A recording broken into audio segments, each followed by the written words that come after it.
Hey everyone, welcome back to my channel. আজকে আমি চিংড়ি মাছের একটা রেসিপি শেয়ার করছি আর সেটা হলো চিংড়ি পোলাও। আমি আজকের পোলাওটা একটু ভিন্নভাবে রান্না করেছি। এই পোলাওয়ে আমি চিংড়ির সাথে ভেজিটেবল রেখেছি। খুব অল্প সময়ে বানিয়ে নেওয়া যায় এই ফ্লেভারফুল রেসিপিটি আর যথেষ্ট পরিমাণে হেলদি। স্পিডি মিডউইক সাপারে গ্রেট রেসিপিটি।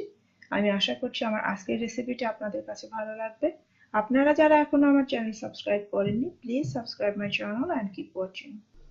আর এই জন্য প্রথমেই একটা প্যানে অল্প তেলে পেঁয়াজ ও রসুন কুচি সতে করে নিয়েছি। এরপর দিয়ে দিলাম আমার চিংড়ি মাছ,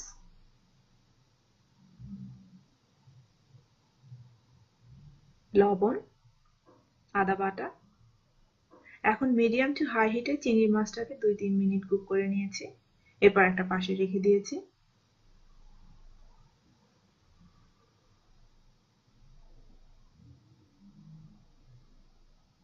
সেম প্যানে পেঁয়াজ কুচি আর আস্ত গরম মশলা তেলে হালকা ব্রাউন করে ভেজে নিয়েছি।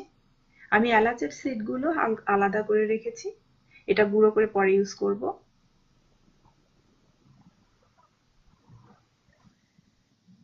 চাল ধুয়ে পানি ঝরিয়ে রেখেছি আর সেটা দিয়ে দিলাম।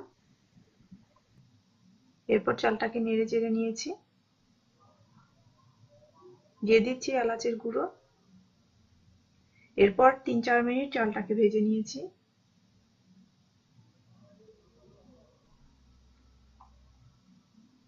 আমি ফ্রোজেন ভেজিটেবল ইউজ করেছি, ফ্রেশ ভেজিটেবলও ইউজ করা যাবে। আবারও সবগুলো উপকরণকে 2-1 মিনিট ভেজে নিলাম। এরপর চুলার আঁচ বন্ধ করে দিয়েছি। আমি আমার পোলাওটা রাইস কুকারে রান্না করেছি, আপনারা চাইলে এটা চুলোতেও রান্না করে নিতে পারবেন। এরপর দিয়ে দিচ্ছি আদা বাটা, রসুন কুচি আর আমার secret ingredient chicken stock. Chicken stock এই পোলাওয়ে গন্ধ ও স্বাদকে আরো বাড়িয়ে তুলবে। বাসায় কিভাবে চিকেন স্টক বানাবেন এর একটা ভিডিও টিউটোরিয়াল আমার চ্যানেলে আছে, ডেসক্রিপশন বক্সে লিংক দিয়ে দিব, আপনারা চাইলে চেক করে নিতে পারেন। সবকিছু ভালোভাবে নেড়ে চেড়ে মিশিয়ে নিয়েছি। আর এ পর্যায়ে অবশ্যই লবণ চেক করে নিতে হবে।